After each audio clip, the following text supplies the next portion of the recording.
लेकिन भगवान ने कहा नहीं नहीं, आप हमारे भगवान हो। कौन कह रहा?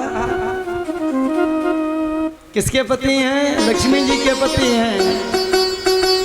लक्ष्मी जी के पति कह रहे हैं कृष्ण भगवान की आप तो आप हमारे भगवान हैं। और हम लोग कहते हैं सुदामा जी दरिद्री थे। कितनी छोटी बुद्धि हम लोगों की। लक्ष्मी जी को विचार आया कि देखो फटे वस्त्र पहने, गंदे वस्त्र पहने हैं, पता नहीं कहाँ कहाँ से धूल लगी है, अपने राज सिंहासन पर बिठा दिए, गंदा हो गया राज सिंहासन। ये भाव रुक्मिणी जी के मन में आया तो भगवान रुक्मिणी जी के भाव को समझ गए। भगवान ने तुरंत आदेश दिया, हमारे भगवान आए हैं, हमारे देवता आए हैं, हमारे पूजनीय आए हैं, क्योंकि ब्राह्मण देवता हैं ये, जाओ देवी इनके चरण धुलने हैं, जल लेके आओ। तुरंत आदेश दे दिया। रुक्मिणी जी विचार करती जाती हैं। रुक्मिणी जी विचार कर रही हैं कि मनेन कृतम पुण्यम अवधूतेन भेक्षुणा श्रियाहीनेन लोकेस्मिन् गर्हितेनाधवेन च।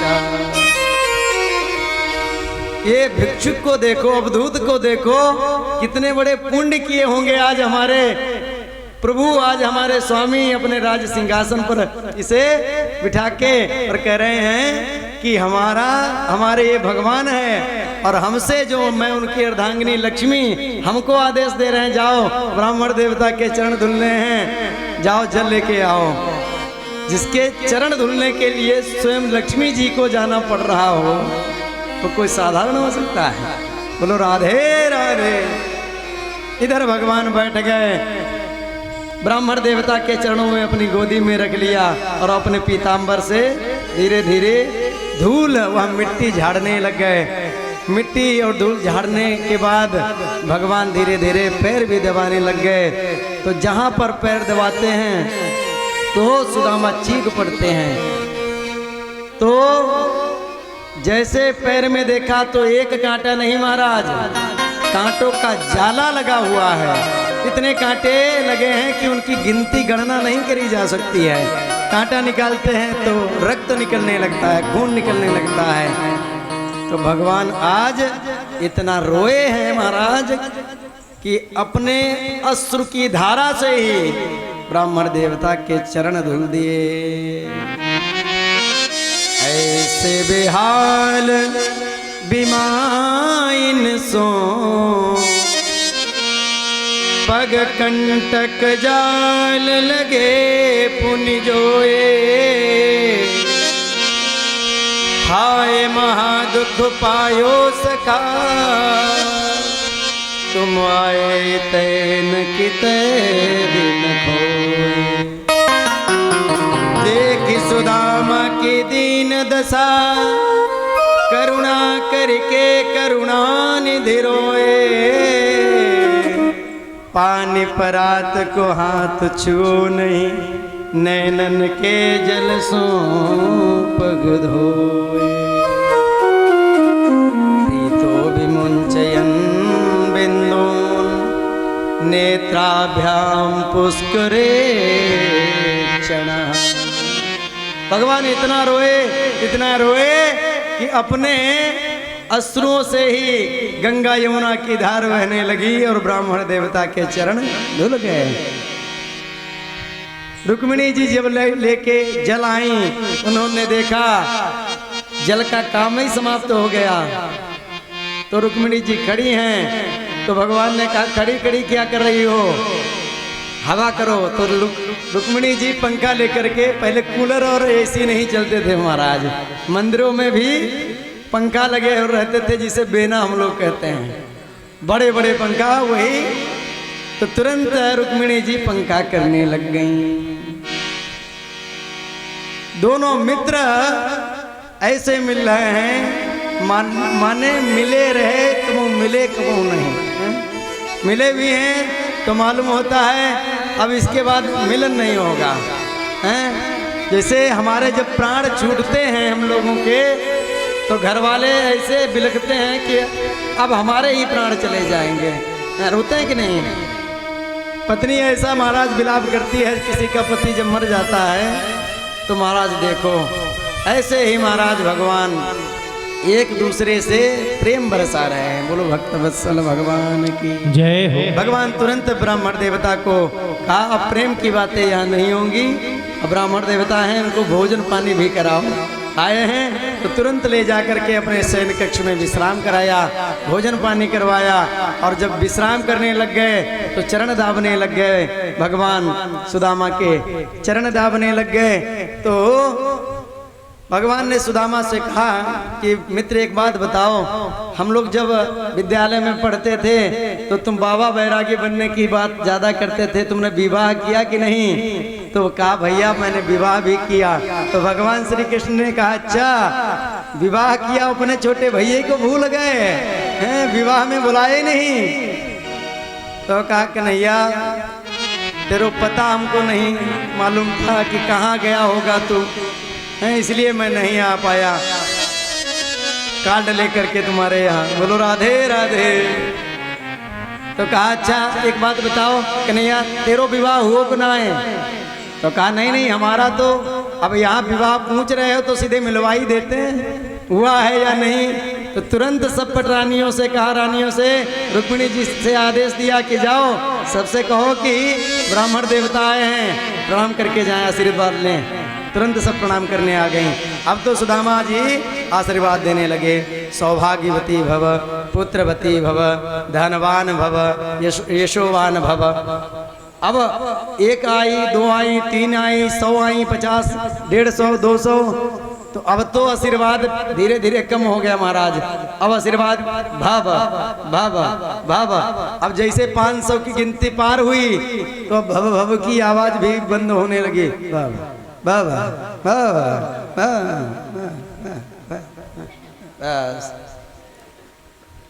भगवान से हाथ जोड़े कहा द्वारिकाधीश ये सब तेरी रानियां? तो कहा हाँ ये सब हमारी पत्नियां हैं। तो कहा अच्छा कितनी और हैं? तो कहा अभी तो शुरुआत हुई है।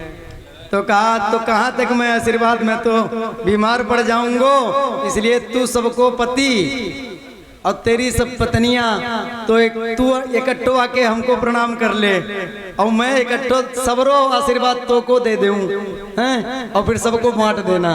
बोलो राधे राधे। तुरंत भगवान ने प्रणाम किया और सबको सबका आशीर्वाद भगवान द्वारिकाधीश को दे दिया। द्वारिकाधीश बोले कि एक बात बताओ, जब भाभी हमारी याद करती कि नहीं? तो सुदामा ने कहा भाभी ने ही भेजा है, हमें तुमसे मिलने के लिए भाभी ने ही प्रेरित किया है। तो कहा जब भाभी ने भेजा है तो हमारे लिए खाने के लिए भी कोई चीज अवश्य भेजी होगी। तो कहा मित्र हमारे पास क्या है, हम तो जन्म के दरिद्री, हमारे पास कहा धरो जो तुम्हारे ताई लेके आते। तो कहा नहीं, भाभी ने तो अवश्य हमारे लिए कुछ न कुछ भेजा होगा, तुम्हारी आदतें अभी भी सुधरी नहीं हैं।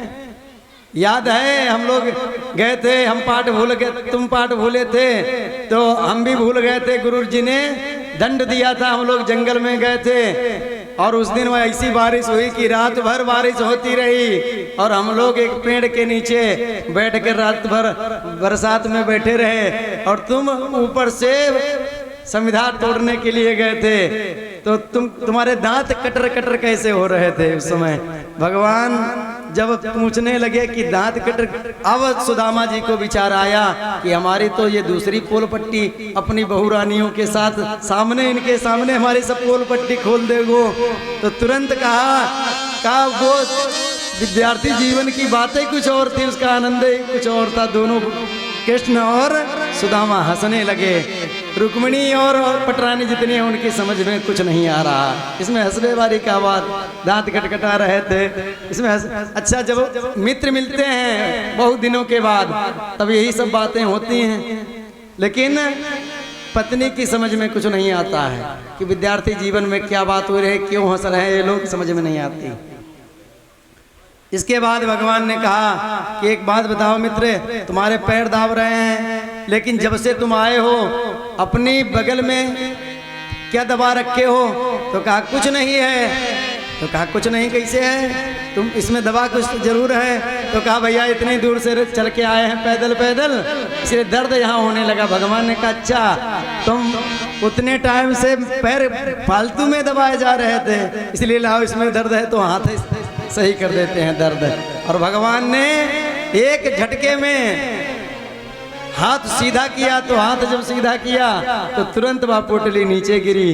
तो जो दर्द था इनके हाथ में, तुरंत देखा कि ये पोटली खोल के देखा चावल, तो वह तुरंत चावल लेकर के भगवान पा लिए और जो इनका दर्द था वो समाप्त कर दिए। बोलो भक्त वत्सल भगवान की। एक मुट्ठी चावल जैसे भगवान ने खाया तो एक लोक की सुख संपदा सब दे दी। दूसरी मुट्ठी खाने जा रहे थे, रुक्मिणी जी ने रोक लिया, कच्चे कच्चे चावल खाओगे पेट खराब हो जाएगा, हैं?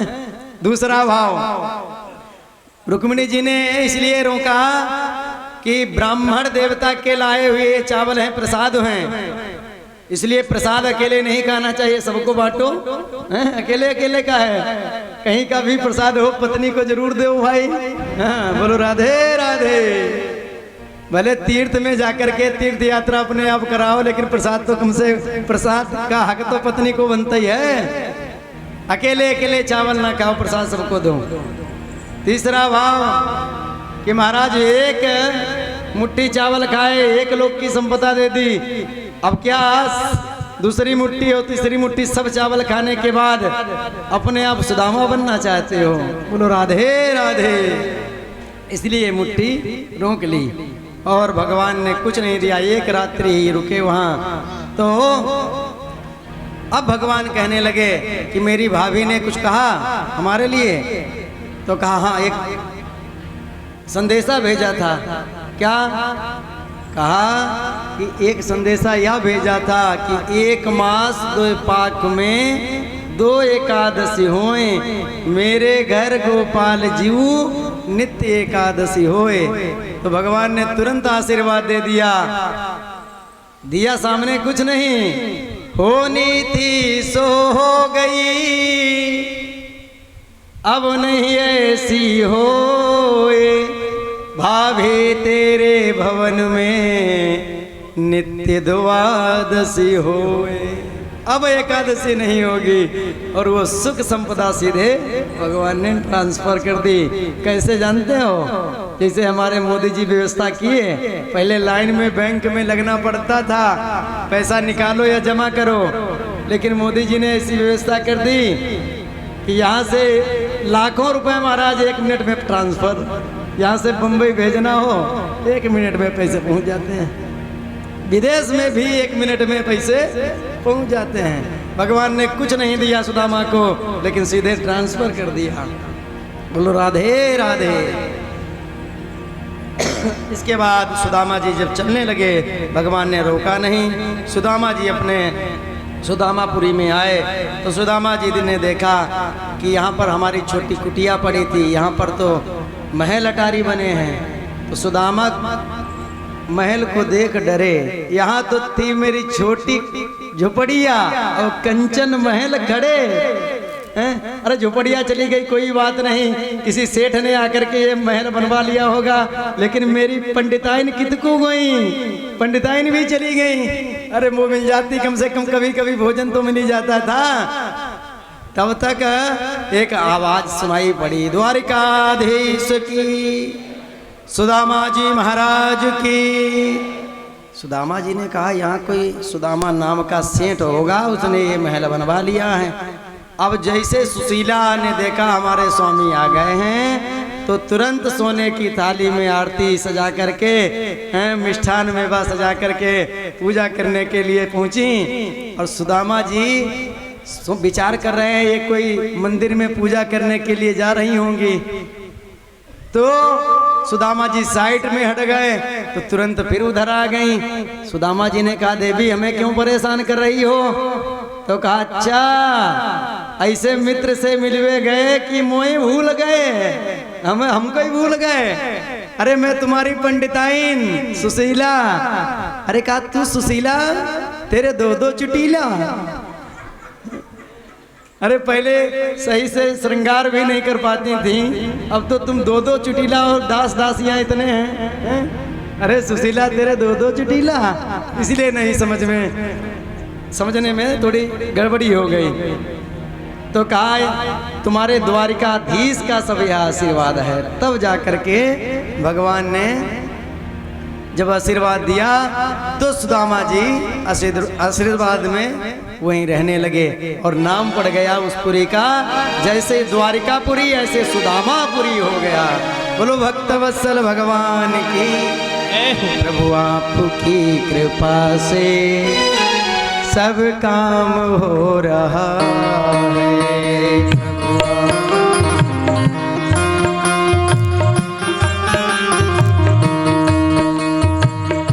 आपकी कृपा से सब काम हो रहा है। करते हो तुम कन्हैया, करते हो तुम कन्हैया, मेरा नाम हो रहा है। मेरा आपकी कृपा से सब काम हो रहा है।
दुनिया में होंगे लाखों, भला ऐसा कौन होगा।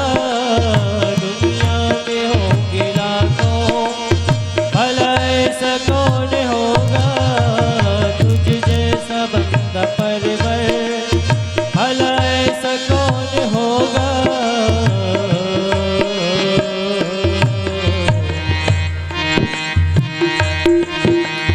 तेरी बदौलतों से मोहन,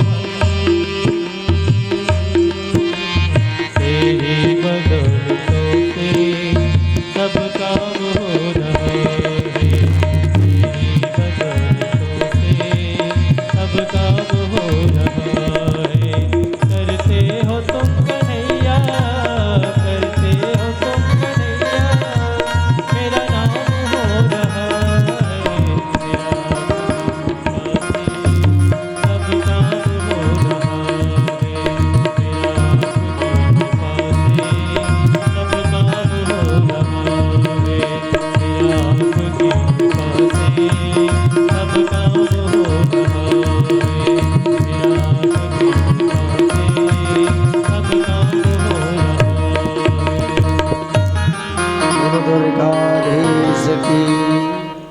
एक दिन भगवान ने विचार किया कि मेरा अवतार जिस लिए हुआ था दैत्यों को मारने के लिए और भगवान के भक्तों को जो भक्त होते हैं उनको सुख देने के लिए भगवान का अवतार होता है। तो काम तो हमारा पूरा हो गया है, लेकिन हमारा वंश इतना बढ़ गया है, कहीं हमारा वंश ही पृथ्वी का भार न बन जाए। इसलिए भगवान ने एक लीला की, दुर्वासा आदि ऋषियों से कहा कि महाराज हमारे यहाँ चतुर्मासा करो। चतुर्मासा करने के लिए सब ऋषि लोग आ गए। तो महाराज द्वारिकाधीश ने खूब बढ़िया व्यवस्था करी चतुर्मासा में खाने पीने के लिए संतों के। हाँ, खूब वीआईपी व्यवस्था जैसे आप लोग यहाँ कर रहे हैं। बोलो राधे राधे।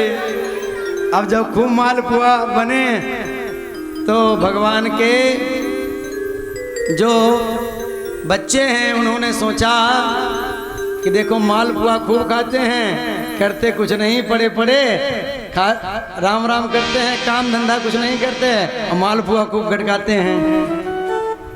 तो कहा चलो इनकी परीक्षा लें। तो महाराज जाम्बती का पुत्र जो था सांब, इसको साड़ी पहना दी और सांब को जब साड़ी पहनाई और कढ़ाई बांध दी पेट पर साड़ी पहनाने के बाद, और सब बच्चे गए। कहा बाबा एक बात बताओ, एक प्रश्न है।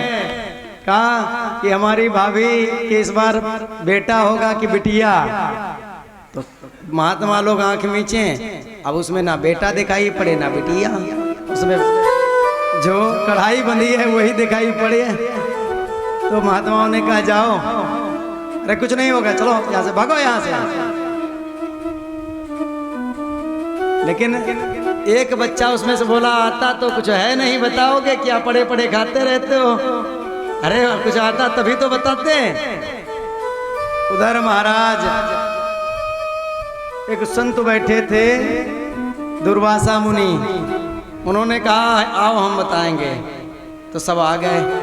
क्या बताओ, तुम ही बताओ क्या होगा, बिटिया होगा होगी कि बेटा? तो कहा ना बिटिया होगी ना होगा बेटा, इसमें ऐसा मूसल पैदा होगा कि तुम्हारे पूरे कुल का विनाश हो जाएगा। भाग तुरंत भगे बच्चे। अब जैसे भगे तो जैसे सांब ने साड़ी खोली तो बंधी थी तो कढ़ाई, लेकिन उसमें से निकला मूसल। तब बच्चे घबराए, राजा के पास आए। राजा के पास जब आए तो राजा ने कहा कि भैया एक काम करो, क्योंकि उग्रसेन जो हैं वो राजा थे। तो उन्होंने कहा कि एक काम करो, क्या इसे जाकर के किसी पत्थर पर घिस घिस कर समुद्र में फेंक दो। तो सब बच्चे गए समुद्र पर किनारे, घिस घिस के पत्थर पर फेंकने लगे। अब घिसते घिसते तनिक बची, तो जब तनिक किर्च बची तो कहा अब इतने में क्या होगा, तो उस किर्च को भी फेंक दिया। और वहीं पर महाराज यदुवंशियों ने मदिरा का पान किया। मदिरा का पान जब करोगे तो मदिरा में किसका वास? कलयुग का वास परीक्षित जी दे चुके हैं। तो महाराज जैसे मदिरा का पान किया यदुवंशियों ने, तो महाराज नशा हो गया। अब नशा में फिर महाराज अपना है कि पराया है फिर दिखाई नहीं पड़ता, मुख से क्या निकल रहा है कुछ नहीं।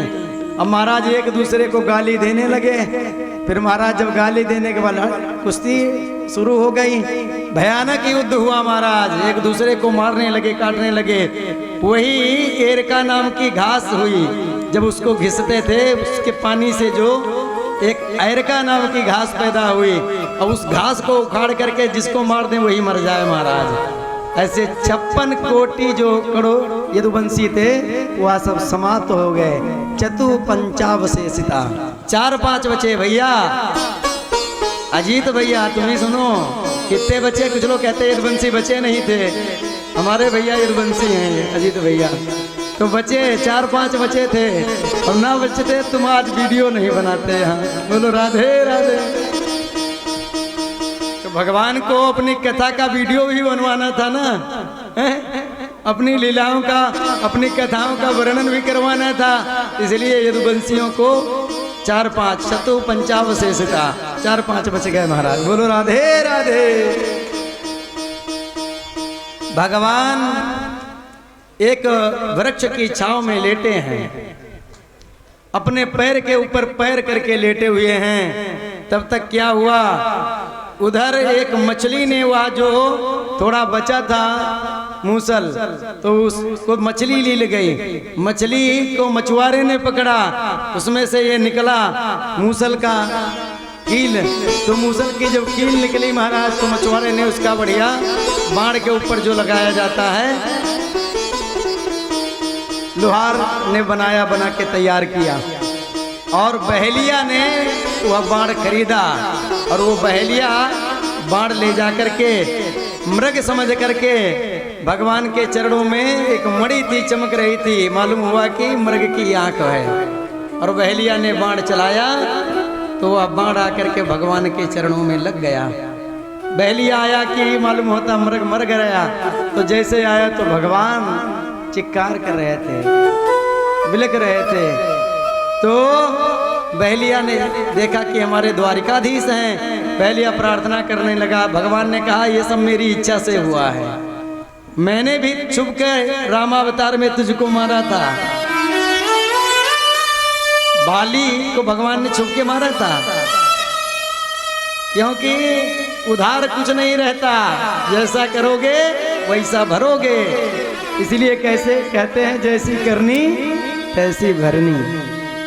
जो भगवान ने छुप के बहेलिया, भगवान ने जब बाली को छुप के मारा, तो महाराज दूसरे जन्म में उसी बाली बहेलिया के रूप में आया, और वही बहेलिया ने भगवान के चरणों में बाण मारा। भगवान ने कहा ये हमारी लीला है। और भगवान ने कहने के बाद एक दिव्य ज्योति निकली, और वह ज्योति आकर के भागवत में विलीन हो गई। बोलो भक्त वत्सल भगवान की। तेने अम्बांगमयी मूर्ति प्रत्यक्षा वर्तते हरे। इसी भागवत में वह ज्योति आकर के विलीन हो गई, जिसको आप श्रवण कर रहे हैं। इसीलिए कहते हैं महाराज, एक भी श्लोक पढ़ें, पढ़ते नहीं तो सुने, और एक भी श्लोक यदि कान में पहुंच जाएगा तो महाराज उसका कल्याण हो जाएगा, उसका नहीं 21 पीढ़ियां उसकी तर जाएंगी। बोलो राधे राधे। और इसके बाद परीक्षित जी महाराज ने कहा कि महाराज अब तो आप जा रहे हैं, अब तक्षक नाग आएगा, हमको डस लेगा और हमारी मृत्यु हो जाएगी। श्री सुखदेव जी ने परीक्षित को डांटते हुए कह रहे हैं, तुम तो राजा मरिष्येति पशु बुद्धि मिमां जहि, न जाता प्रागभूतोद्य देहवत्वं न संशयसि। अरे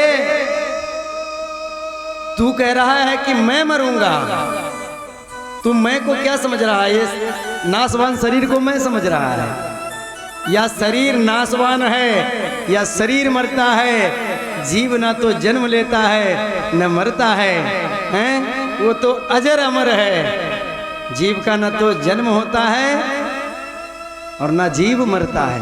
हम लोगों का ये शरीर मर जाता है। जैसे वस्त्र पहनते हैं, पुराने हो गए तो दर्जी के यहाँ से बढ़िया अच्छे कपड़े लेके आए, बढ़िया बनवाए, फिर पहन लिए। तो इस बार हमें यह मनुष्य शरीर मिला है, अच्छे कर्म करेंगे तो दूसरा मनुष्य शरीर मिलेगा, और अच्छे कर्म करेंगे तो महाराज देवता भी बन सकते हैं हम लोग। इंद्र की पदवी भी हम लोगों को प्राप्त हो सकती है, ब्रह्मा भी हम बन सकते हैं। क्योंकि एक बार एक चींटा जा रहा था और भगवान को लक्ष्मी जी भोजन पवा रही थी। भगवान खूब हंसे तो लक्ष्मी जी कहने लगी, महाराज हंस क्यों रहे हो? तो भगवान ने कहा, ऐसे हंस रहे, कोई बात नहीं। कहा नहीं स्वामी, कोई बात तो होगी। तो कहा ये जो चींटा जा रहा है वो 26 बार ये इंद्र बन चुका है, और आज देखो इसकी गति, एक मीठे के दाना के ऊपर भागा दौड़ा जा रहा है। मस कहीं करें बिरंची प्रभु अजहि मसकते हीन। तो भगवान एक मच्छर को ब्रह्मा बना देते हैं और ब्रह्मा को मच्छर बना देते हैं। ये भगवान की लीला है। इसलिए भगवान की शरण ग्रहण करना चाहिए। मरता तो या नासवान शरीर है, चित जल पावक गगन समीरा, पंच रचित अति अधम शरीरा। ये पंचायती धर्मशाला है, धर्मशाला तो एक दिन खाली करना पड़ता है। तो महाराज वो जिनका धर्मशाला है वो तो खाली कराएंगे, लेकिन जो जीव है इसकी मृत्यु कभी नहीं होती है। बोलो भक्तवत्सल भगवान की। और इसके बाद महाराज जब सुखदेव जी जाने लगे तो विधिवत पूजन किया परीक्षित जी महाराज ने।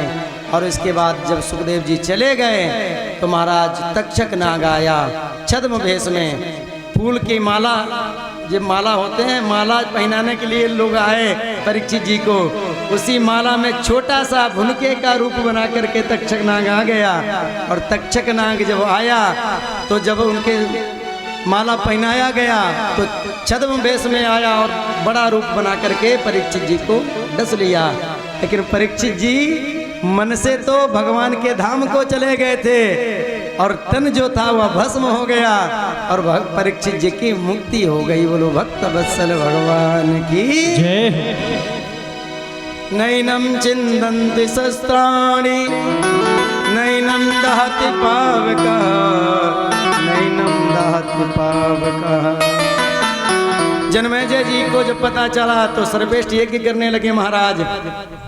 यज्ञ में सर्प आते हैं, सर्पों की बलि दी जा रही है, सर्प जितने आ रहे हैं सब स्वाहा हो रहे हैं।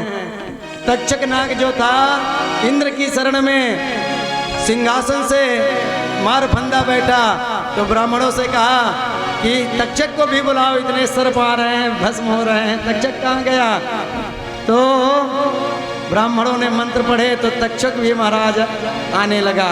ब्रह्मा बाबा तुरंत वहीं पर प्रकट हो गए, कहा कि तुम्हारे जो पिता हैं उनकी तो सदगति हो गई और तुम ऐसे नाग जो हैं तक्षक नाग, इसका एक हिसाब था पिछला, वो हिसाब पूरा करने के लिए आया था, लेकिन उनकी सदगति ही हुई है। वो भगवान के धाम में चले गए हैं, भगवान के धाम में नहीं भगवान में ही विलीन हो गए हैं। बोलो राधे राधे।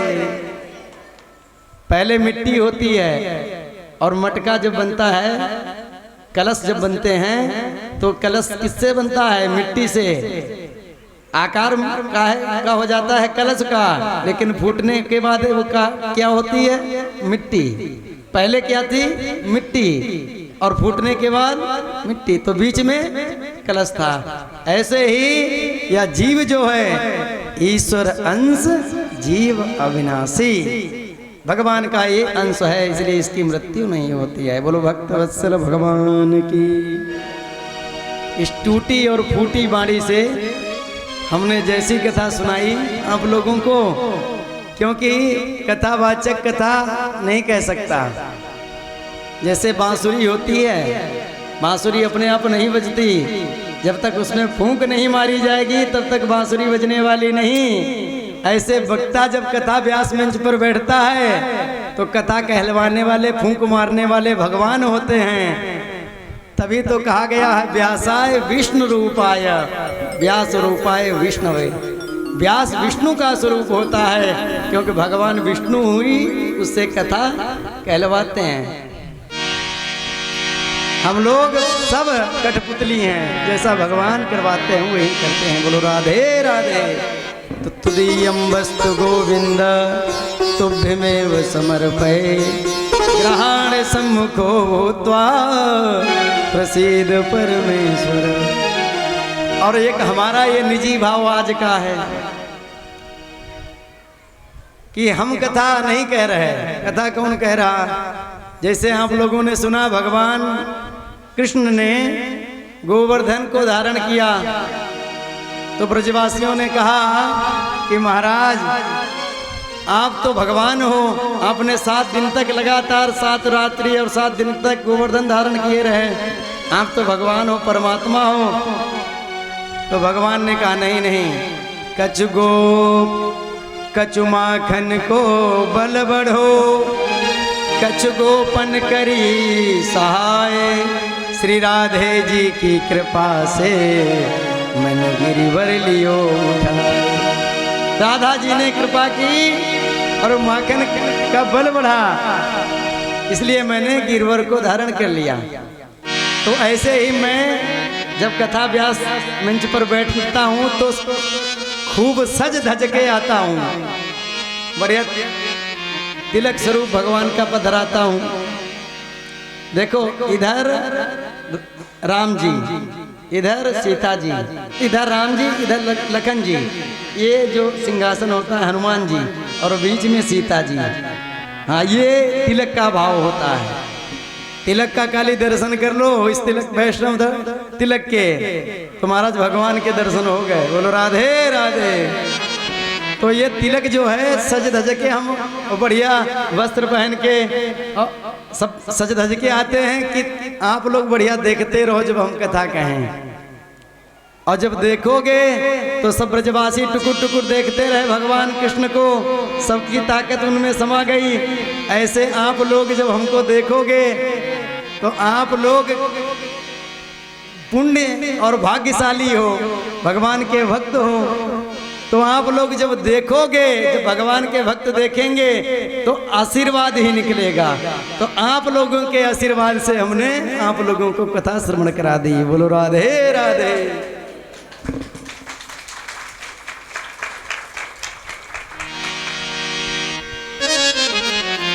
और महाराज कथा के बाद संकीर्तन अवश्य होना चाहिए, और संकीर्तन से पहले हमारे श्री महेंद्र जी अपने भाव पुष्पांजलि अर्पण करेंगे। आप लोगों को कुछ अपने हृदय के भाव, हृदय के उद्गार अवगत करेंगे, और इसके बाद हमारे महाराज जी भी कुछ अपनी वाणी से आपको लाभान्वित करेंगे। उसके बाद एक दो बढ़िया भजन होंगे, ताकि झूमते हुए इस मानव जीवन का जो सर्वोत्कृष्ट लाभ है वो प्राप्त करें। और ये 7 दिवसीय जो भागवत का आयोजन हुआ, इसमें सबसे बड़ा यदि सहयोग देखा जाए तो ऋषि भैया का है, और उसके बाद यदि देखा जाए तो हमारे महेंद्र जी का, सेठ जी का, क्योंकि ये इनके भाग्य, कई जन्म के भाग्य जब उदय हुए तब इन्होंने ये मंदिर की, भगवान ने मंदिर जो स्थापना हुई इनके हाथों द्वारा हुआ, क्योंकि भगवान ही हृदय में बैठ के भाव प्रकट करते हैं तो मंदिर बना। और मंदिर ना बना होता तो महाराज यहाँ कथा कैसे होती। तो सारा श्रेय कथा का हमारे महेंद्र जी को जाता है, और उससे ज्यादा आप माताओं और भाइयों का, हाँ, क्योंकि भोजन भी बनाना है, बच्चों को स्कूल के लिए टिफिन भी बनाना है, वस्त्र भी साफ करना है, घर भी साफ करना है। तो सब करने के बाद भी यहाँ आई और आकर के 3 घंटे 4 घंटे 5 घंटे कथा सुनी, और सुनकर के अपने को नहीं हमको भी भगवान का भक्त बना दिया हम लोगों ने।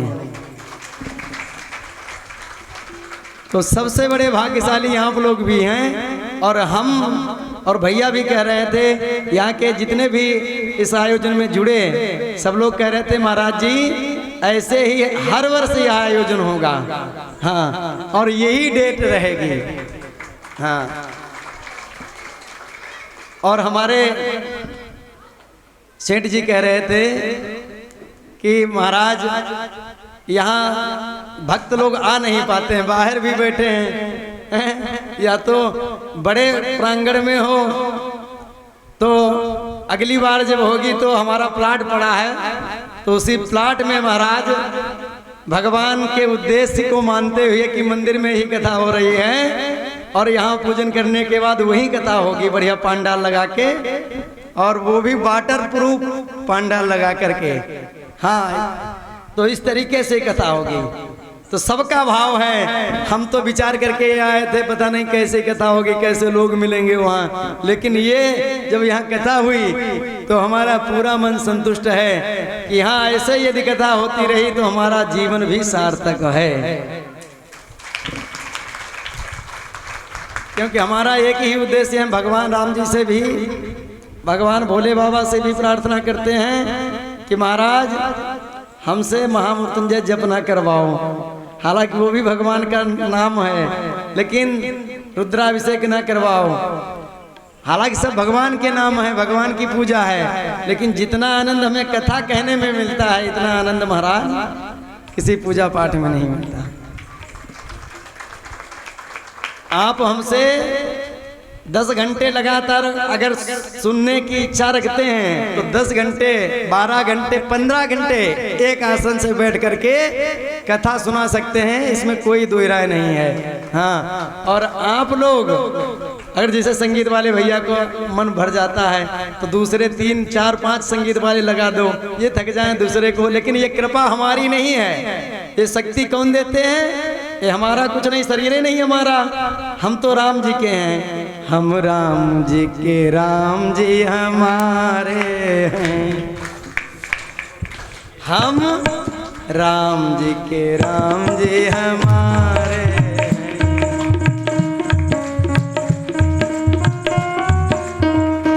अब आप अपने हृदय के भाव प्रकट करें। बोलो वृंदावन बिहारी लाल की। राधे राधे। सर्वप्रथम महाराज जी से कथा आप लोगों ने सुनी है। एक छोटी सी कथा हम आपको सुनाना चाह रहे हैं। एक गांव था, उस गांव में एक ब्राह्मण देवता रहते थे। उनके घर के ठीक सामने एक बनिया का घर था। ब्राह्मण देवता का नियम था, वह सुबह प्रातः 3 बजे उठना, पुष्प तोड़ना, स्नान ध्यान करना, भगवान का पूजन करना और उसके बाद भिक्षाटन के लिए निकल जाते थे। कभी भिक्षा मिली तो ठीक, नहीं मिली तो ठीक, वापस चले आते थे और पति पत्नी दोनों जल पी करके रात्रि विश्राम कर लेते थे। बढ़िया जो था वो बढ़िया सी दुकान चला रहा था।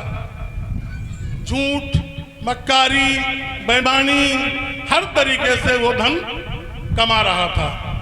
और पंडित जी से रोज कहता था कि आप ये सब करते हैं छोड़ दीजिए और हमारे साथ हमारे व्यापार में लग जाइए। लेकिन पंडित जी नहीं मानते थे। लेकिन एक कहावत है, 100 फूंक डालोगे तो गीला भी जल जाएगा। तो पंडित जी के बात समझ में आई और पंडित जी बनिया के साथ में व्यापार करने के लिए निकल पड़े। कुछ दूर जाकर के एक बाग पड़ी। बाग में एक खजूर का कांटा था। खजूर का कांटा आप लोग जानते हैं, बहुत मोटा और तगड़ा होता है। वो खजूर का कांटा वो पंडित जी के पैर में गड़ गया। अब पंडित जी बेचारे तो चलने से रहे, तो बनिया ने किसी तरीके से उनको पेड़ के नीचे लिटाला और कहा फिर हम आपके वापस चलने के लिए कुछ व्यवस्था करते हैं। और वो गांव की तरफ आगे बढ़ा। उस बाग के जब दूसरे सिरे पर पहुंचा तो बनिया के पैर में ठोकर लगी। तो बनिया ने देखा क्या है। बनिया ने वहां खोदा तो उसको एक सोने का भरा हुआ घड़ा जिसमें हीरे, जवाहरात, सोना, चांदी मिला। तो उसने सोचा चलो हमारा तो व्यापार हो गया। और वो गांव जाकर के पंडित जी को ले जाने वाला साधन ला करके और वापस घर आ गया। पंडित जी ने सोचा कि हम इस बनिया के साथ इसकी बात मान करके गए और हमको ये कांटा गड़ा, अब हमारी प्रभु जी की सेवा भी बंद हो जाएगी, हमारा भिक्षाटन भी बंद हो जाएगा। ये विचार करते करते रात में वो बहुत विह्वल हो गया और भगवान को याद करने लगा। भगवान ने आकर के उनको दर्शन दिए तो उसने भगवान से पूछा कि प्रभु जी एक चीज बताइए कि हम आपकी इतनी पूजा पाठ सब कुछ करते हैं, लेकिन ये हमारे पैर में कांटा क्यों गड़ा और बनिया को एक स्वर्ण कलश मुद्राओं से भरा हुआ, हीरे जवाहरात से भरा हुआ क्यों मिला? तो प्रभु जी ने बताया कि आप पूर्व जन्म में बहेलिया थे, आप अनेक पक्षियों का पशुओं का शिकार करते थे। इस जन्म में आपको सूली पर चढ़ना था। सूली समझते हैं आप लोग? भाला होता है। पुराने समय में जब राजा लोग किसी को सजा देते थे तो जमीन में भाला गाड़ के उसके ऊपर गर्दन लटका के उसको खड़ा कर देते थे। तो आपको इस जन्म में सूली पर चढ़ना था, लेकिन आपने इस जन्म में हमारी सेवा की है, इसलिए वो सूली जो है वो सूल में बदल गई। मतलब सूली एक सिर्फ कांटा बन गई। और ये बनिया जो था पूर्व जन्म में एक बहुत धर्म निष्ठा सत्यवान ब्राह्मण था। इसको इस जन्म में राज्य मिलना था, लेकिन इसने इस जन्म में जो कर्म किए हैं उस कर्म के कारण इसको राज्य न मिल करके वो राज्य का सिर्फ एक छोटा सा घड़ा रह गया जो इसको मिला। आप लोग समझें कि हम आप रोज ये कहते हैं कि हम भगवान की बहुत पूजा करते हैं और भगवान हमारी नहीं सुनते, हमको कष्ट देते हैं। तो इस कथा के माध्यम से आपको समझना चाहिए कि हमने जो पूर्व जन्म में कर्म किए हैं उसके कारण हमको कष्ट मिल रहा है, लेकिन हम इस जन्म में जो कर्म कर रहे हैं, भागवत कथा सुन रहे हैं, रामायण घर में कर रहे हैं, मंदिर में पूजन कर रहे हैं, इस कारण हमको जो कष्ट मिलने थे वो न मिल करके बहुत कम मात्रा में मिल रहे हैं।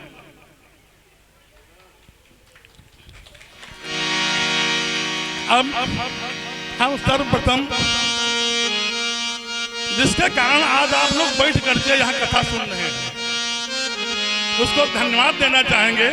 हमारा सबसे कृष्णा भैया और उनके साथ में बैठी हुई हमारी दो बेटियां और वो भैया जो खड़ा हुआ है, ये सुबह पूरी मंदिर की सफाई करके आप लोगों के लिए आसन बिछाते हैं और आप लोगों के जाने के बाद फिर ये आसन को उठा करके रखते हैं। इसलिए करतल धुन से इनका स्वागत किया जाए। उसके बाद हम आचार्य श्री सुचरण मिश्रा जी का आभार करते हैं, जिन्होंने अपने व्यस्ततम समय से समय निकाल करके हम लोगों को भागवत कथा अमृत का पान कराया। और प्रमुख रूप से हम अपने आचार्य ऋषि भैया का आभार व्यक्त करते हैं, जिनके कारण ये आयोजन हुआ। और सबसे ज्यादा हम आभार आप लोगों का व्यक्त करते हैं कि जिस वजह से यह आयोजन आज सफल हो सका है। अगर आप लोग ना होते, आप लोग ना आते तो पंडित जी हम ऋषि भैया बैठ करके भागवत सुनते, कोई आनंद उसका नहीं आता। तो आप लोगों अपने लिए भी ताली बजा करके अपना आभार व्यक्त करें। आप सब लोगों ने तन मन और धन से कथा में सहयोग दिया है। हम सबके नाम पुकारना चाह रहे थे जिन लोगों ने बढ़ चढ़ करके कथा में सहयोग दिया है, लेकिन कुछ लोगों ने कहा, से पंडित जी ने एक दिन कहा था कि अगर दाहिने हाथ से दान दें तो बाएं हाथ को उसका पता न चले। इसलिए कुछ लोगों ने कहा, जैसे हमारे अवस्थी भैया हैं, गौड़ साहब भैया हैं, इन लोगों ने कहा कि नहीं, किसी का नाम नहीं पुकारोगे। किसने क्या सहयोग किया है, जिसने जो भी सहयोग किया है वो बहुत बड़ा सहयोग है।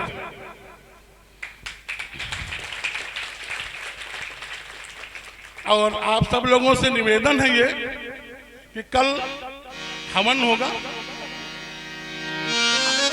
8 बजे प्रातः सुबह मंदिर की आरती होती है, उसके ठीक बाद 8 बजे हवन होगा। आप सब लोग हवन में अवश्य पधारें और जिससे जो कुछ बन सके कोई जरूरी नहीं है पंडित जी के लिए वस्त्र, पंडित जी के लिए गहने, फूल बन सके तो आप फूल ला करके पंडित जी को अर्पित करें। और प्रसाद ग्रहण करें। उसके हवन के बाद भंडारा होगा, तो आप ही लोगों का अन्न है, सब आप लोगों की व्यवस्था है। आप लोग भंडारे का प्रसाद अवश्य पावें और प्रभु जी की कृपा, प्रभु जी का आशीर्वाद आप साथ में लेकर के जावें। राधे राधे राधे। संत भगवान भी अपने 2 वचनों से आप लोगों को लाभान्वित करेंगे।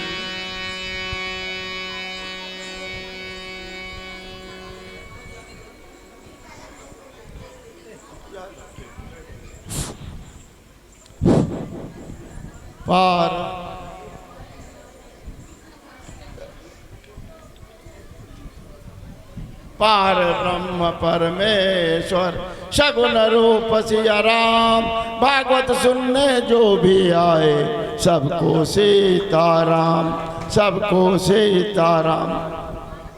पहले मैं थोड़ा परिचय दे दूं, ध्यान देना महाराज जी। प्रेम परिचय को पहचान बना देता है, प्रेम वीराने को गुलिस्तान बना देता है। ध्यान दीजिएगा, प्रेम परिचय को पहचान बना देता है, प्रेम वीराने को गुलिस्तान बना देता है। मैं आप बीती कहता हूँ गैरों की नहीं, प्रेम इंसान को भगवान बना देता है। प्रेम जिंदगी की हूबहू, जिंदगी की हूबहू तुम झलकियां देखा करो, सबके गुण हमेशा अपनी गलतियां देखा करो। अब देख ऊंचे महल, देख ऊंचे महल मन विचलित अगर होने लगे, जाकर उन गरीबों की बस्तियां देखा जा। ये हमारे ये भी परिचय है। और आपके वहाँ भी सीताराम का रथ एक बार आया है, लखीमपुर के हम भी हैं, बाहर के नहीं, सब लोग जानते हो, बताने की जरूरत नहीं। हम तो बस यही कहेंगे इतना ही, आप सीताराम लिखिए, चाहे जहाँ से आप कापी लो। लखीमपुर में हर मंदिर में व्यवस्था है और जहाँ इनके पास कापी हमेशा मिलेंगी और हम इनसे ले लिया करेंगे भरी हुई। जिसकी 7 कापी 6 कापी भर जाए तो आपके नाम पासबुक बनेगी। आज की तारीख में 876 खाते खुले हुए हैं, देहात में पूरे पूरे बंडल जा रहे हैं। हमारे आचार्य जी देवकली में लिखवा रहे हैं, मिसराना में भी वो बच्चों को लिखवा रहे हैं। इसलिए लिखो जरूर, मैं बहुत जोर देता हूँ लिखने पर। इन बैंकों में मैंने शायद न सुनाया हो, 10 बजे आप लाइन में लगे, 12 बजे नंबर आया। जरूरी नहीं महाराज जी पैसा पहुँचे, पैसा भी जाएगा, जान भी जाएगा। और लखीमपुर तो भैया लक्ष्मीपुर है, पहले इसका नाम लक्ष्मीपुर था। अभी मलमास में ये पितरपक्ष में इतनी कथाएं हो रही थी, 6 जगह हो रही थी। हमको हर जगह जाना होता है, हम क्या करें, हमको सर बैठने नहीं देते सीताराम, कापी लेके जाना पड़ता है। इसलिए यही हम इनसे कापी ले लिया करेंगे, इसी मंदिर में आप लोग जमा करें, लेकिन 6 जमा करें, 6 पर खाता। अब ये नहीं 6 भर जाओ बैठ जाओ, जीवन भर लिखो, हर मंदिर में व्यवस्था। और हनुमान जी के पुरानाथ हनुमान जी के पुजारी के कहाँ तक बतावें, 70 लाख मंत्र हो गए, एक भी नहीं लिखवा रहे बराबर। जो लोग लिखवाएंगे उनको भी पुण्य मिलेगा। अब कहाँ तक जयकारा लगा दूं, जयकारा की मेरी इच्छा है। महाराज जी है आदेश, मेरा जयकारा सुन लो आप। नींद से किया खोलो, सीताराम बोलो, और प्रभु से नाता जोड़ो, और निर्भय होकर डोलो। बोलोगे सीताराम, करोगे आराम, सारे बनेंगे बिगड़े का। कर सीताराम, धराधाम पर रहना है, सीताराम कहना। जागो जागो जागो, आखिरी सांस तक जगाता रहना। जाग जाओ सोने वालों, बहुत कम समय है। सतयुग त्रेता द्वापर में राक्षस लोग सीताराम का नाम नहीं लेते थे। घोर कलयुग में राक्षस लोग केवल नहीं बोलेंगे सीता, एक भी राक्षस नहीं बोलेगा सीताराम। मैं तो खुला मंच से कह रहा हूँ, बाल कड़ा कर सीताराम, जाग जाओ। बोलो श्री गणेश भगवान की, सीताराम जी की, श्री हनुमान जी महाराज की, शंकर भगवान की, 12 ज्योतिर्लिंग की, लखीमपुर नगर की, अयोध्या धाम की, कथा में आने वालों की, कथा में न आने वालों की, संत समाज की, अयोध्या धाम की, धर्म की, अधर्म का, प्राणियों में, विश्व का, गौ माता की, गौ हत्या, ओम नमः पार्वती पते, सर्वे भवसुरा सर्वे संतरा में। आज तो मैं यही कहूँगा, सीताराम आप लोग लिखे, चलते अभी क्या कितना बढ़िया सुंदर, चलते फिरते सोते जागते खाते पीते हर सांस पर सीताराम। श्री राधे। बोलो सीताराम भगवान की, संत भगवान की। हाँ, सीताराम बोलो, सीताराम लिखो, सीताराम गाओ, राम है सुमरिय गाइय राम है, संतत सुनिय राम गुण ग्राम है। इसलिए आते जाते यही गुनगुनाया करो, राम बोला करो, कृष्ण गाया करो, राम बोला करो, कृष्ण गाया करो, आते जाते यूही मुस्कुराया करो, राम बोला करो, राम गाया करो, राम बोला करो, श्याम गाया करो।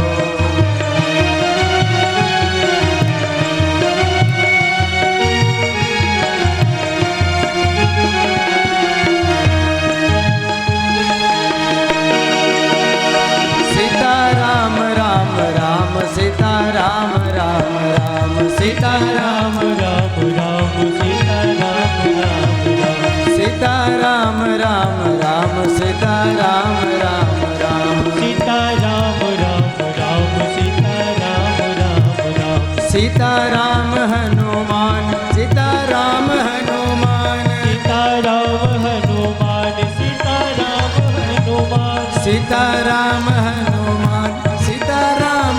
हनुमान, सीताराम हनुमान, सीताराम हनुमान, सीताराम हनुमान, सीताराम हनुमान, सीताराम हनुमान, सीताराम हनुमान, आते जाते यही गुनगुनाया करो, आते जाते यही मुस्कुराया करो, राम बोला करो, कृष्ण गाया करो, राम बोला करो, कृष्ण गाया करो, राम बोला करो, राम गाया करो।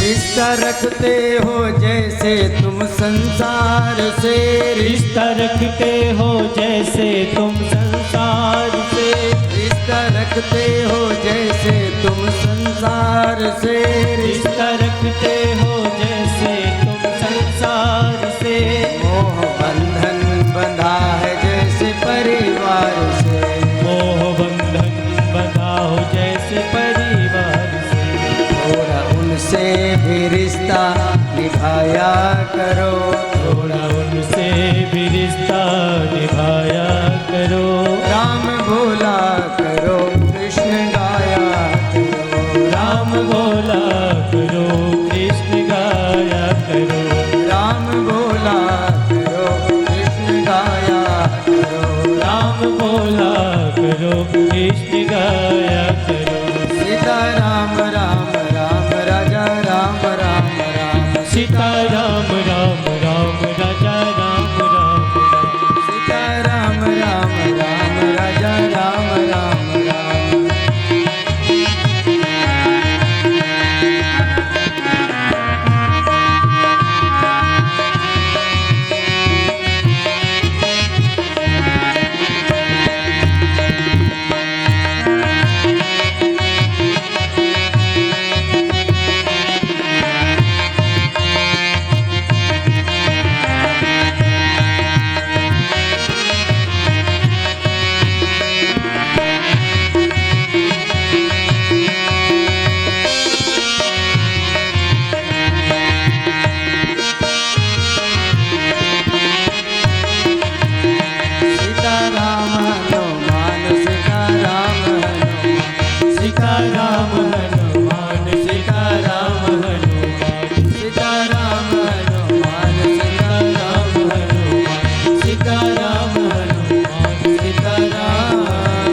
सीताराम भगवान की जय हो। जो नाम अच्छा लगे वही जपो महाराज। और अब एक एक करके यजमान लोग आएंगे, पहले पोथी पूजन और उसके बाद व्यास पूजन करते जाएंगे और भजन का भी आनंद लेते जाएंगे। हरिहर एक हैं दोनों, न ये कम है न वो कम है। देखो, जहाँ राम जी के मंदिर में जाओ, जहाँ हनुमान जी के मंदिर में, जहाँ भोले बाबा के, जहाँ माता के, सब देवता एक हैं, उसमें भेद नहीं है। सभी लोग गाएंगे। हरिहर एक हैं दोनों, हरिहर दोनों नए कम है न वो कम है। हरि हरि एक है दोनों नए कम है न वो कम है। हरि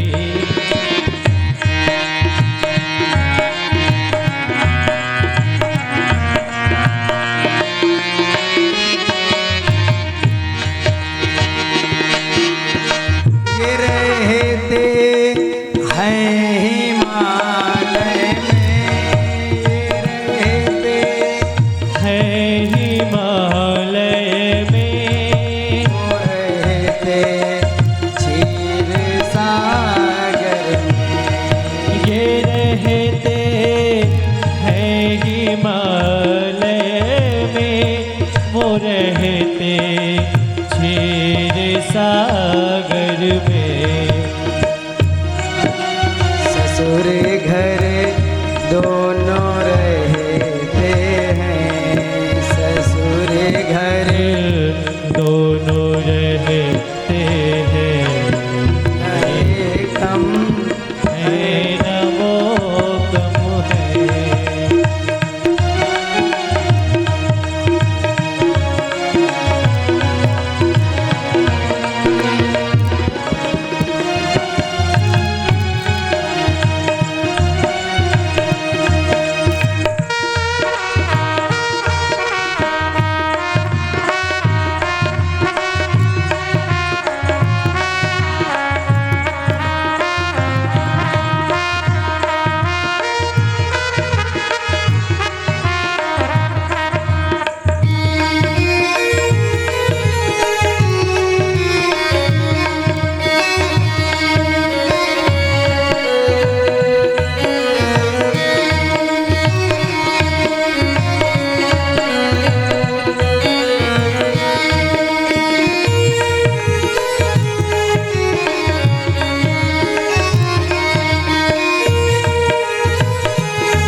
बात ये माने, ओ माँ की बात ये माने। रमा की बात वो माने, उमा की बात ये माने। रमा की बात वो माने। प्रिया का मान रखने में, प्रिया का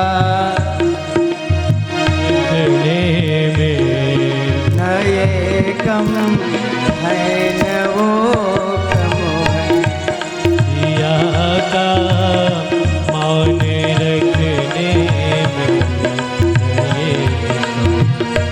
है न वो कम है।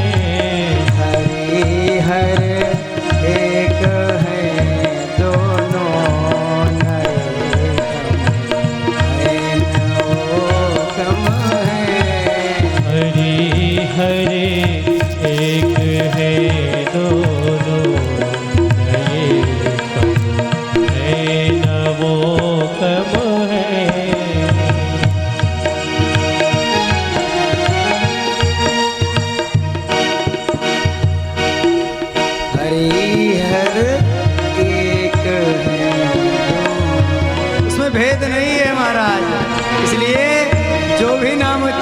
वही गाओ।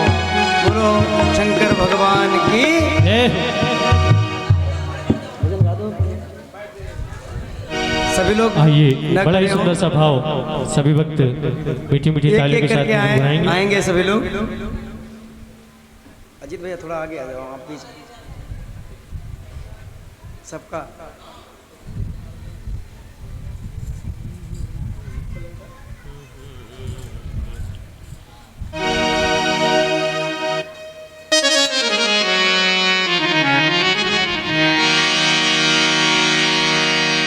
राम राम रटते रहो,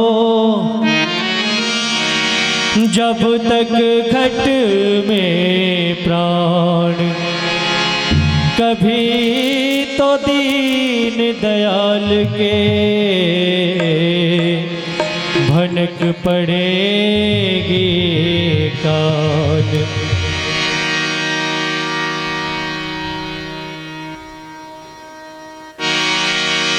कछु लेना न देना, मगन रहना, कछु लेना न देना, मगन रहना, कछु लेना न देना।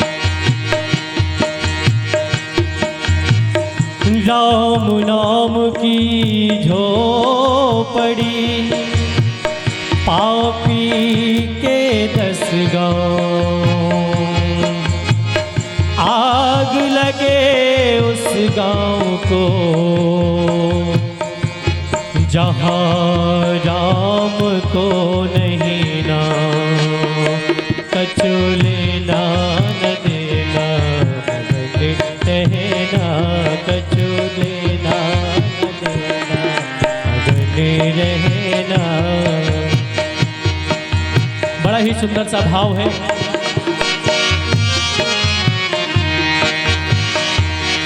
भक्त कहता है, हे प्रभु, हाँ पंच तत्व का बना है पिंजरा, पंच तत्व का बना है पिंजरा। ये मानव जीवन बड़ा ही महत्वपूर्ण है। कई जन्म जन्मांतर जब हम सभी जीव अच्छे कर्म करते हैं, तब जाकर के हमें ये मानव जीवन मिलता है। तो उसी को बड़ा ही सुंदर सा भाव लिखा गया है। पंच तत्व का बना है पिंजरा, पंच तत्व का बना है पिंजरा। और इस शरीर के अंदर ये पंच तत्व से बना हुआ शरीर यदि राम का नहीं तो किसी काम का नहीं, इसीलिए कहा है पंच तत्व का बना है पिंजरा, पंच तत्व का बना है पिंजरा। भीतर बोल रही मैना, कछु लेना न देना, मगन रहना, कछु लेना न देना।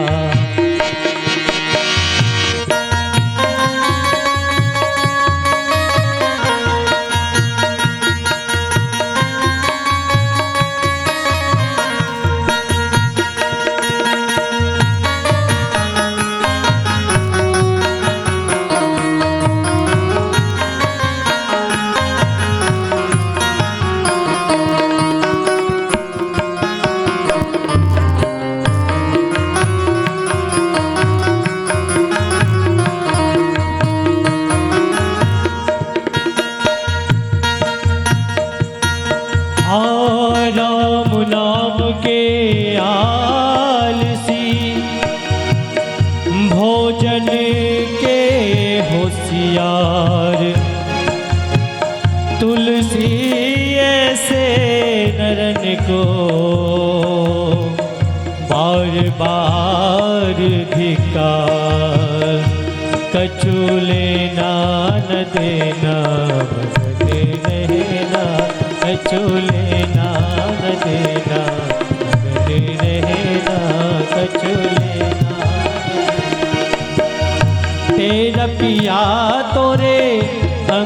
बसत है। हर मनुष्य यही सोचता रहता है सारी उम्र कि आखिर प्रभु कहाँ मिलेंगे, प्रभु कहाँ मिलेंगे। जैसे एक मृग कस्तूरी की खुशबू के वो ढूंढने में सारा जीवन इधर उधर भटकता रहता है, ठीक उसी प्रकार ये मानव भी प्रभु को ढूंढते ढूंढते सारा जीवन इधर उधर चक्कर लगाते रहता है। और क्या होता है, तोरा पिया तोरे संग बसत है, तोरा पिया तोरे घट में बसत है, तोरा पिया तोरे संग में बसत है।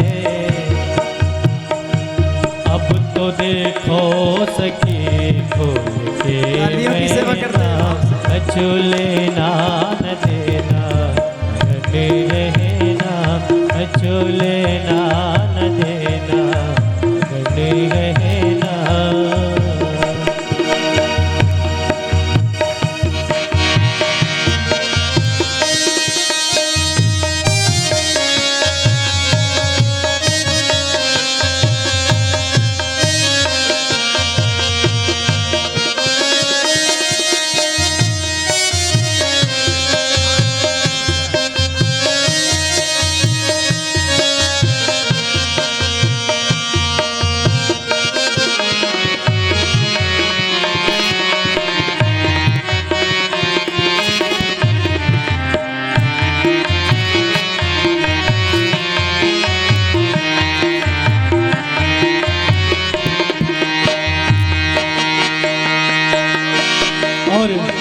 बड़ी ही सुंदर सी लाइन कही है, हाँ गहरी नदिया नाव पुरानी, गहरी नदिया नाव पुरानी। ये जीवन नैया बड़ी ही कमजोर है और बड़ी ही पुरानी है। इसीलिए लेखक ने कहा है कि यदि खेवनहार से मित्रता बनाए रखोगे तो नैया पार लग जाएगी, डूबेगी नहीं। बड़ा ही सुंदर सा भाव। गहरी नदिया नाव पुरानी, गहरी नदिया नाव पुरानी। और खेवन हारे से रहना, कचोले नान देना रहना, कचोले नान देना रहना, कचोले नान देना मगन रहना, कचोले नान देना मगन रहना, कचोले नान देना। अगर भजन अच्छा लगा हो तो दोनों तालियों से स्वागत करेंगे। कचूले नान देना रहना, कचूले नान देना रहना।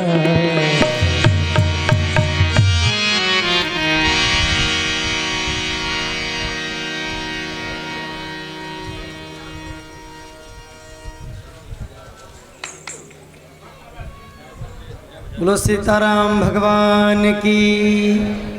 ना राम नाम लीन हो, ना कृष्ण नाम लीन हो, तेन भरी जवानी में तो डूब के मर जा रे चुल्लू भर पानी में, तो डूब के मर जा रे चलो भर पानी में। ना राम नाम लीनो तेने भरी जवानी में, ना राम नाम लीनो तेने भरी जवानी में। तू डूब के मर जा रे चलो भर पानी में।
काटी में, लायो काटी में, मिल जाए गो माटी में, लायो घाटी में मिल जाए गो माटी में।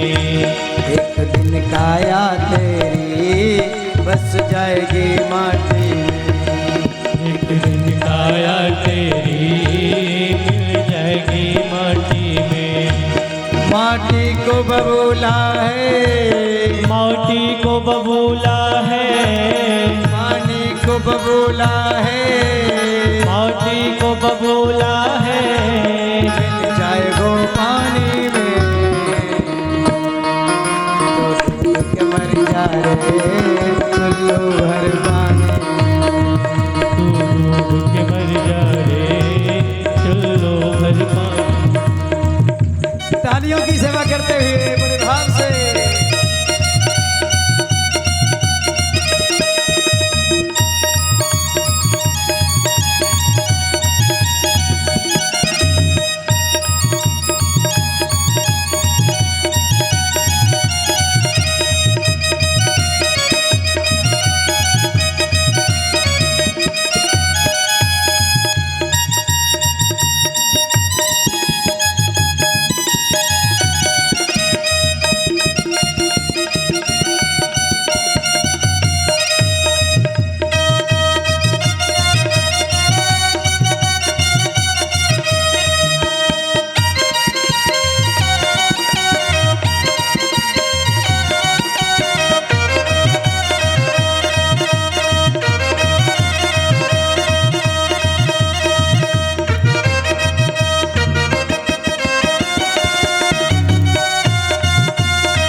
ना राम नाम लीन हो, नाम लीन हो, ना कृष्ण नाम लीन हो, ना कृष्ण नाम लीन हो, दिन भरी जवानी में तो डूब के मर जा रे चुल्लू भर पानी में, तू डूब के मर जा रे चलो भर पानी।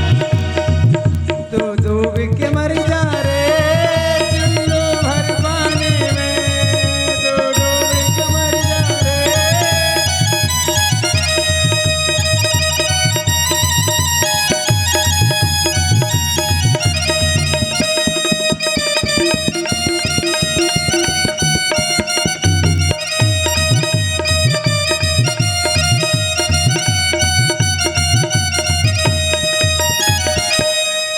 बोलो सीताराम भगवान की जय। अब हमारा एक हमारे भैया विदाई गीत गाएंगे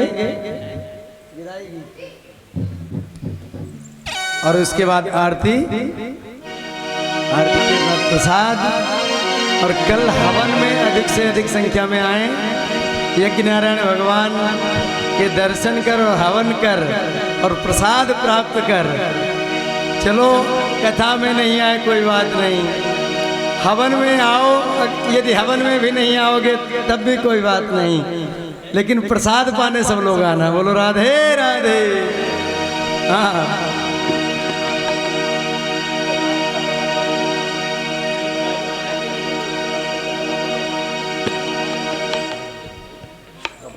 हेलो हेलो हेलो।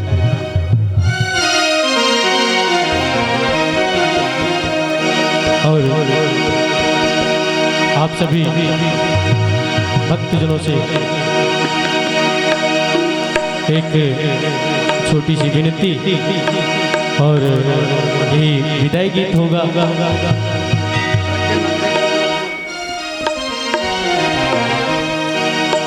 प्रेम से बोलो शेर वाली मैया की जय, बालाजी महाराज की जय, सरस्वती मात की जय। सर्वप्रथम बड़ा ही ये 7 दिवसीय अनुष्ठान जो आप लोगों ने रखा, बड़ा ही सुंदर और बड़ा ही सुखद रहा। ये 7 दिन हम लोगों के आपस में मिलजुल के कैसे बीते कुछ पता ही नहीं चला। हमारे पूज्य गुरुदेव भगवान बड़े ही सरल स्वभाव के, इन्होंने ये अवसर हमें प्रदान किया, इनको बारंबार प्रणाम है। और हमारे परम पूज्य ऋषि दादाजी जिन्होंने हमें इस लायक समझा, उनको भी बारंबार प्रणाम है। आइए, बड़ा ही सुंदर सा भाव है ये। मिलन 7 दिन का हमारा तुम्हारा, मिलन 7 दिन का हमारा तुम्हारा, मिलन 7 दिन का हमारा तुम्हारा, मिलन 7 दिन का हमारा तुम्हारा, मिलन 7 दिन का हमारा तुम्हारा, मिलन 7 दिन का हमारा तुम्हारा, रही जिंदगी तो मिलेंगे दोबारा, रही जिंदगी तो मिलेंगे दोबारा।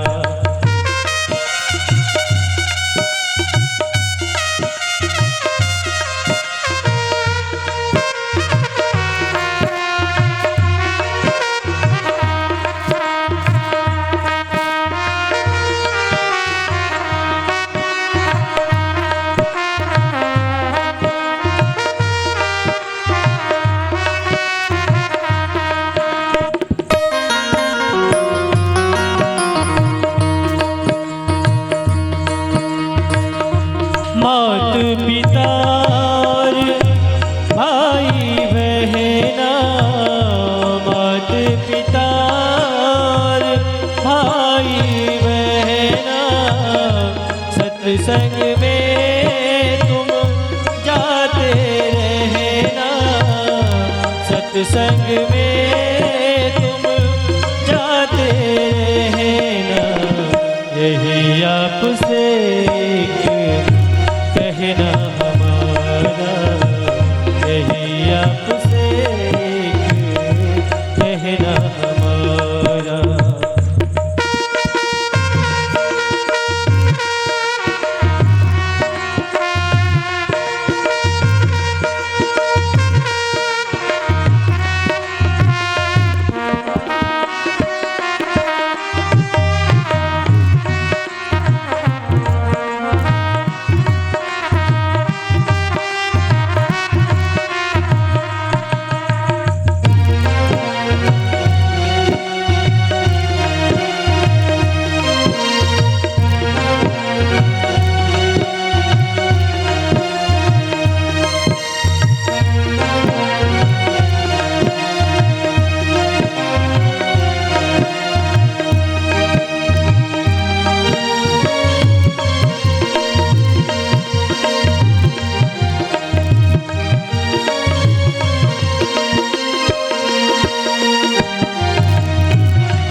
रमता जोगी बहता पानी, रमता जोगी बहता पानी, अपनी तो बस एक कहानी,